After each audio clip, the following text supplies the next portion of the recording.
നിലമ്പൂർ തിരിച്ചു പിടിക്കണമെന്ന പിതാവ് ആര്യാടൻ മുഹമ്മദിന്റെ സ്വപ്നം പൂർത്തീകരിക്കുവാനായതിന്റെ സന്തോഷമാണെന്ന് KPCC ജനറൽ സെക്രട്ടറിയും നിലമ്പൂർ MLAയുമായ ആര്യാടൻ ഷൗക്കത്ത്. നഷ്ടപ്പെട്ട നിലമ്പൂർ തിരിച്ചു പിടിക്കണം എന്നായിരുന്നു അവസാന നാളുകളിൽ ഞാൻ അടക്കമുള്ള കോൺഗ്രസുകാരോട് പിതാവ് ആവശ്യപ്പെട്ടിരുന്നത്. ഉപതെരഞ്ഞെടുപ്പിൽ നിലമ്പൂർ മണ്ഡലവും ഇപ്പോൾ നിലമ്പൂർ നഗരസഭയും മുഴുവൻ പഞ്ചായത്തുകളും ഒന്നിച്ചു ജയിച്ച പിതാവിന്റെ സ്വപ്നം പൂർത്തീകരിക്കുവാൻ കഴിഞ്ഞു. പിതാവ് MLA ആയിരിക്കെ 2000-ലാണ് സമാനമായ വിജയം നിലമ്പൂരിൽ UDF-നുണ്ടായത്. അന്ന് മൂത്തേടം പഞ്ചായത്ത് ഭരണം ഇടതുമുന്നണിക്കായിരുന്നു.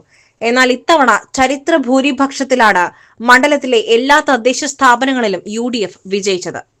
എൻ്റെ പിതാവിന് ഇപ്പം നിങ്ങൾക്കറിയാലോ, നമ്മൾ ഇരിക്കുന്നത് എൻ്റെ പിതാവ് ദീർഘകാലം ഇരുന്ന് നിലമ്പൂരിലെ രാഷ്ട്രീയ പ്രവർത്തനത്തിന് ചുക്കാൻ പിടിച്ച ഒരു മുറിയാണ് വാസ്തവത്തിൽ ഇത്.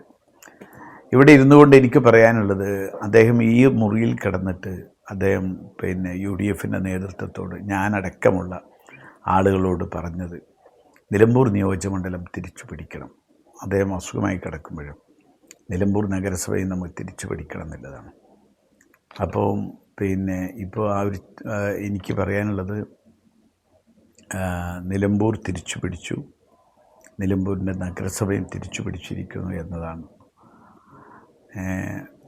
ഈ കാര്യത്തിൽ പറയാനുള്ളത്. ആ ഒരു ആഗ്രഹം, അദ്ദേഹത്തിൻ്റെ അവസാന കാലത്ത് അദ്ദേഹം തന്നൊരു ഉപദേശം, അദ്ദേഹത്തിൻ്റെ ഒരു ആഗ്രഹം, അദ്ദേഹത്തിൻ്റെ ഒരു നിർദ്ദേശം, അത് ശിരസ പാലിക്കാൻ കഴിഞ്ഞു എന്നൊരു ആത്മവിശ്വാസം വാസ്തവത്തിൽ ഇന്ന് ഞങ്ങൾക്കുണ്ട്. നിലമ്പൂർ നിയോജകമണ്ഡലത്തിൽ എല്ലാ പഞ്ചായത്തുകളും നിലമ്പൂർ നഗരസഭയും വലിയ ഭൂരിപക്ഷത്തോടു കൂടിയാണ് വിജയിച്ചിരിക്കുന്നത്. ഞാൻ ഈ ഇലക്ഷൻ്റെ തലേദിവസം ഞാനിട്ടൊരു ഫേസ്ബുക്ക് വീഡിയോയിൽ ഞാനത് വളരെ കൃത്യമായി പറഞ്ഞിരുന്നു. കാരണം ഞാനത് കൃത്യമായി പഠിച്ചുകൊണ്ട് തന്നെയാണ് പറഞ്ഞത്. കാരണം ഞാൻ എല്ലാ വാർഡുകളിലും ഞാൻ പോയി സന്ദർശിച്ച് അവിടെയുള്ള പൾസ് കൃത്യമായി ബോധ്യപ്പെട്ടതിൻ്റെ അടിസ്ഥാനത്തിലായിരുന്നു ഞാൻ ആ വീഡിയോ ചെയ്തത്. ഒരു കാലത്തുമില്ലാത്ത ഒരു വലിയ ആവേശം, ഒരു ചരിത്ര വിജയം നൽകുമെന്ന കാര്യത്തിൽ ഒരു സംശയം ഉണ്ടായിരുന്നില്ല. അത് കൃത്യമായി, പ്രത്യേകിച്ച് ഇതിൻ്റെ ഞാൻ കാണുന്നൊരു വലിയ പ്രത്യേകത, പോത്തുകല്ല് പഞ്ചായത്ത് നമ്മുടെ കയ്യിലായിരുന്നില്ല, നഷ്ടപ്പെട്ട പഞ്ചായത്ത്. അമരമ്പലം നഷ്ടപ്പെട്ട പഞ്ചായത്ത്. നിലമ്പൂർ നഗരസഭ നഷ്ടപ്പെട്ടത് കഴിഞ്ഞ പ്രാവശ്യം. ഈ മൂന്നും തിരിച്ചു പിടിച്ചത് നിലമ്പൂർ നഗരസഭ 5-4 ഭൂരിപക്ഷത്തിനാണ്. അതുപോലെ തന്നെ പോത്തുകല്ല് തിരിച്ചു പിടിച്ചിരിക്കുന്നത് 4-3 ഭൂരിപക്ഷത്തിനാണ്. അമരമ്പലം തിരിച്ചു പിടിച്ചിരിക്കുന്നതും ഇതുപോലെ തന്നെയാണ്. അമരമ്പലം തിരിച്ചു പിടിച്ചത് 22-17 സീറ്റ് നേടിക്കൊണ്ടാണ്. അതുപോലെ തന്നെ പോത്തുകല്ല് പഞ്ചായത്ത് തിരിച്ചു പിടിച്ചത് 19-16 സീറ്റ് നേടിക്കൊണ്ടാണ്. നിലമ്പൂർ നഗരസഭ തിരിച്ചു പിടിച്ചത് 36-28 നേടിക്കൊണ്ടാണ്. അപ്പോൾ ഇത് നഷ്ടപ്പെട്ട പഞ്ചായത്തുകൾ വലിയ ഭൂരിപക്ഷത്തിനാണ് പിന്നെ നമ്മൾ തിരിച്ചു പിടിക്കുന്നത്. മാത്രമല്ല, മൂത്തേടം പഞ്ചായത്തിൽ ആകെ ഇടതുപക്ഷത്തിനാകെ ഒരു അംഗം തന്നെയുള്ളൂ. 18 ആകെയുള്ള 18 വാർഡിൽ 17 UDF നേടിയ ഒരൊറ്റ വാർഡ് മാത്രമാണ് LDF-നുള്ളത്. അതുപോലെ തന്നെ നിലമ്പൂർ ബ്ലോക്ക് പഞ്ചായത്തിലേക്ക് LDF-ന് സീറ്റേ ഇല്ല. അവിടെ UDF-ൻ്റെ റബലായിട്ട് മത്സരിച്ച ഒരാൾ മാത്രമായിരിക്കും പ്രതിപക്ഷത്തുണ്ടാവുക. ബാക്കിയുള്ള മുഴുവൻ ആളുകളും UDF-ആണ്. മാത്രമല്ല, നിങ്ങൾക്കറിയാം, ചുങ്കത്ര കഴിഞ്ഞ വർഷം 10-10 ആയിരുന്നു ചുങ്കത്ര വിജയം. ആ ചുങ്കത്ര പ്രാവശ്യം ആകെയുള്ള 22-17 UDF, 4 സീറ്റ് മാത്രമാണ് LDF-നുള്ളിൽ. 3-2 ഭൂരിപക്ഷം, 1 BJP-ക്കാണ്.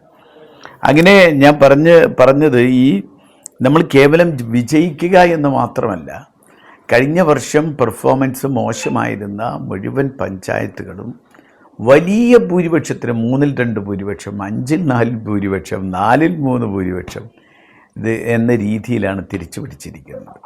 എന്തായാലും എനിക്ക് പറയാനുള്ളത്, ഈ ഒരു ചരിത്ര വിജയം സമ്മാനിച്ച നിലമ്പൂരിലെ വോട്ടർമാരോട് നന്ദി പറഞ്ഞാൽ തീരാത്തതാണ്. ഞാനിതിനെ കാണുന്ന, ഈ വിജയത്തെ കാണുന്നത് അവരൊരു വലിയ വിശ്വാസം കാരണം ഞങ്ങളിൽ ഏൽപ്പിച്ചിരിക്കുക, വലിയ വിശ്വാസം. ആ വിശ്വാസത്തിനനുസരിച്ച് മുന്നോട്ട് പോകാൻ കഴിയണം എന്ന ഒരു പ്രാർത്ഥന മാത്രമാണുള്ളത് ഈ കാര്യത്തിൽ. കാരണം വലിയ പ്രതീക്ഷകൾ, പ്രത്യാശകൾ, വിശ്വാസം ഒക്കെ UDF-നെ ഏൽപ്പിച്ചിരിക്കുക. അപ്പോൾ അതനുസരിച്ച് തന്നെ മുന്നോട്ട് പോകാനുള്ള ഒരു കൃത്യമായൊരു പദ്ധതിയും പരിപാടിയും ഇട്ടുകൊണ്ട് മുന്നോട്ട് പോവുക എന്ന് തന്നെയാണ് UDF ഉദ്ദേശിക്കുന്നത്. സമഗ്ര വികസന പദ്ധതികൾ, ക്ഷേമ പദ്ധതികൾ, അതെല്ലാം കൂടി കോർത്തിണക്കിക്കൊണ്ടുള്ള ഒരു വലിയ പ്രോഗ്രാം ഇട്ടുകൊണ്ട് എല്ലാ പഞ്ചായത്തുകളിലും അതനുസരിച്ച് മുന്നോട്ട് പോകണമെന്ന് തന്നെയാണ് UDF ആലോചിക്കുന്നത്. ഇടതുമുന്നണിക്ക് അംഗങ്ങളില്ലാത്ത ബ്ലോക്ക് പഞ്ചായത്തായി നിലമ്പൂർ മാറി.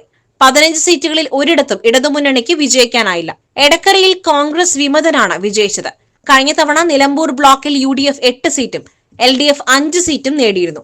നിലമ്പൂർ നഗരസഭയും പോത്തുകൽ, അമരമ്പലം പഞ്ചായത്തുകളും കഴിഞ്ഞ തവണ ഇടതുപക്ഷമാണ് വിജയിച്ചിരുന്നത്. നിലമ്പൂർ നഗരസഭയിൽ 5-ൽ 4 ഭൂരിപക്ഷമാണ് നേടിയത്. 36 മണ്ഡലങ്ങളിൽ 28 നേടിയാണ് UDF ഭരണം തിരിച്ചുപിടിച്ചത്. പോത്തുകലിൽ 19 സീറ്റുകളിൽ 16 UDF നേടി. മൂത്തേടത്ത് ഇടതുപക്ഷത്തെ കേവലം ഒറ്റ സീറ്റിലൊതുക്കി 17 സീറ്റും UDFന് നേടാനായി. കഴിഞ്ഞ തവണ ഇരു മുന്നണികൾക്കും 10 സീറ്റ് വീതം നേടി നറുക്കെടുപ്പിലൂടെ UDFന് ഭരണം ലഭിച്ച ചുങ്കത്തറ പഞ്ചായത്തിൽ ഇടതുപക്ഷത്തെ കേവലം 4 സീറ്റിലൊതുക്കി 17 സീറ്റിന്റെ ഭൂരിപക്ഷമാണ് UDF നേടിയത്. UDFന് നിരുപാധിക പിന്തുണ വാഗ്ദാനം ചെയ്തെങ്കിലും മുൻ MLA PV അൻവർ നിലമ്പൂർ നഗരസഭയിൽ 5 ഇടത്തും വഴിക്കടവിൽ 8 ഇടത്തും മൂത്തേടത്ത് 2 ഇടത്തും തൃണമൂൽ കോൺഗ്രസിന്റെ പേരിൽ സ്ഥാനാർത്ഥികളെ മത്സരിപ്പിച്ചിരുന്നു. അതെല്ലാം ജനങ്ങൾ തള്ളിക്കളഞ്ഞു. നിയോജക മണ്ഡലത്തിലെ ഓരോ പഞ്ചായത്ത് വാർഡുകളിലും UDFന് വേണ്ടി പ്രചാരണത്തിനെത്താനായി. UDF പ്രവർത്തകരുടെ കൂട്ടായ പ്രവർത്തനവും ഇടത് സർക്കാരിന്റെ ജനദ്രോഹ ഭരണത്തിനെതിരായ ജനവികാരവുമാണ് വലിയ വിജയം സമ്മാനിച്ചത്. വരുന്ന നിയമസഭാ തെരഞ്ഞെടുപ്പിൽ സംസ്ഥാന ഭരണം UDFനെന്ന് ഉറപ്പിക്കുന്ന മുന്നേറ്റമാണിതെന്നും ആര്യാടൻ ഷൗക്കത്ത് പറഞ്ഞു. SS Gold, pure gold. SS Group, Nilambur.